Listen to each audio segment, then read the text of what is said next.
All right, Larry Krueger here from the Pig and a Pickle Krug Show outside Levi's Stadium immediately after practice with a little breakdown of training camp practice number 6.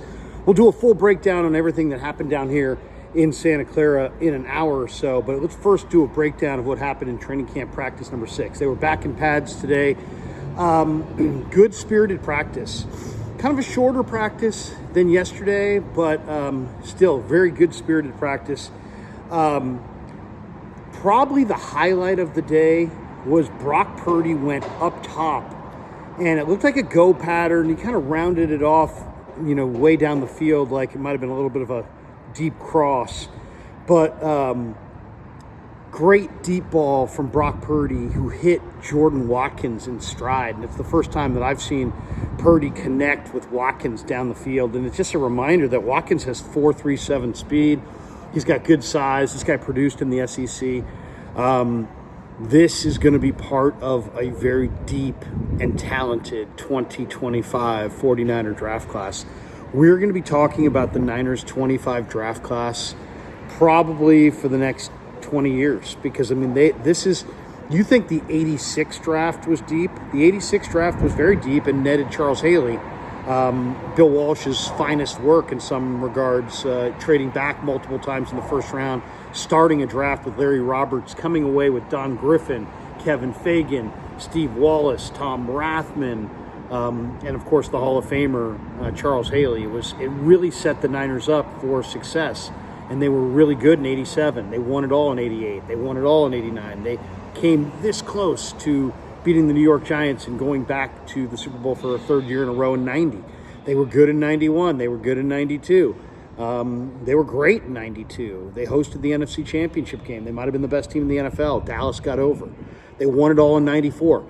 My point is the 86, 85 with Rice and 86 with the depth really set the Niners up for maybe the greatest run in Niner history. And I get the feeling that we're going to see the same thing with this 25 draft class.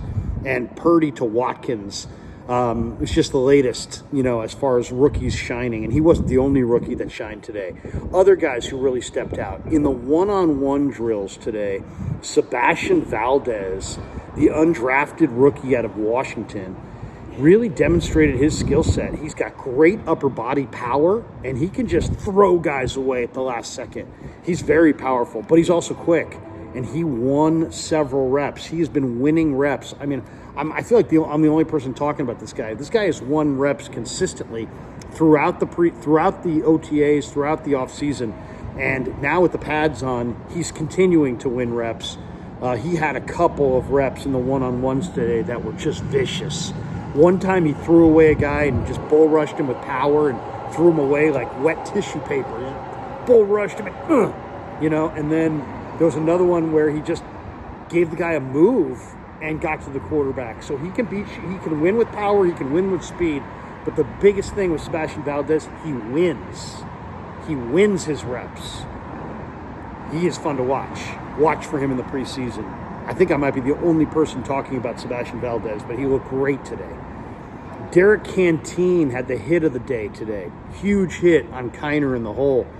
The Niners have another part of this undrafted rookie class. Canteen and Jacob Robinson are playing really well as undrafted rookie corners. Robinson had made more big plays. Canteen today with the big hit on Kiner in the hole. I brought the binoculars today because we've had some weird spots that we're standing and with the fields, and it's like, can you stand here, stand there? So I just said, screw that. I'm going to bring my binoculars today. So I brought the high-powered binoculars, and they're doing well for me, for sure. Canteen had a big hit on Kiner in the hole, but it was fun to watch Nick Martin. Nick Martin, was running free, looking good. Mason Pline continues to shine at tight end. He looked really, really good. He made a couple nice catches. Luke Gifford had an interception. Jalen Allen, wearing number 76, really looks explosive. Has a hard time keeping his feet, but really looks explosive. Bryce Huff had a big hit against the run. Really looked good today. Corey Kiner continues to shine. His runs were very impressive. He had a number of nice runs. The other thing that's pretty obvious is that the Niners want to scheme Guerendo into open spaces. If they can scheme Guerendo into the clear, That's what they want to do. They want to scheme Guerendo open. And they had several plays over the last couple of days where the action's moving left, and here's Guerendo right, and they're just going to throw it to him in open spaces and hope he makes a big play. There was a couple other, Braden Willis made some good plays on the field today. Mac Jones had a couple of really nice checkdowns, one to Willis, one to Bergen. We got a little fisticuffs in this thing. It was getting nasty in the one-on-ones in the morning, and CJ West was mixing it up with a couple different guys.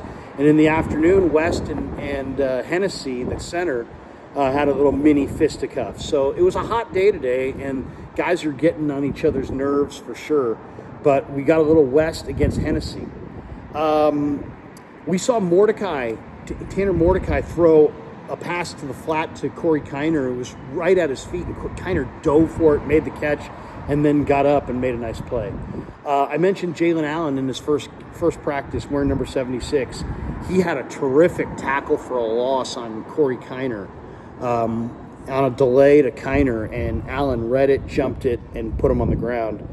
And then Jalen Graham had a really nice hit on a pass reception. It was a pass to the flat, and Graham just was out there and just flew out there. So overall, I would say the highlight of the day was the Purdy deep ball to Watkins. That was the individual offensive highlight of the day.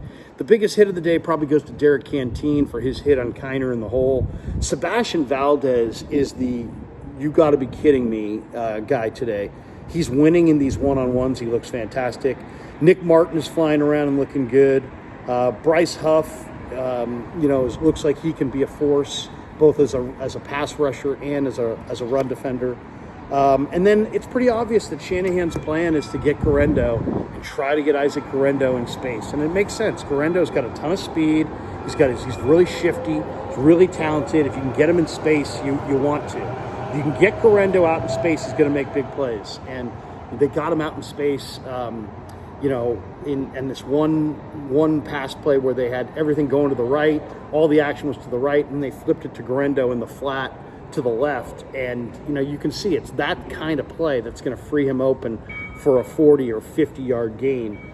And I think you're going to see the Niners use Guerendo a lot as a receiver out of the backfield where the action's going away, and then, here you go. You got Guerendo on the backside, maybe ISO'd against a single defender. And I think you're going to see that be a staple of what the 49ers do offensively this year. Guerendo in the flat, on the weak side, with big playability, and he showed it today. All right, thanks to Pig and a Pickle for sponsoring the Krug Show. Thanks to all of you guys, and we'll have a full wrap on this later on.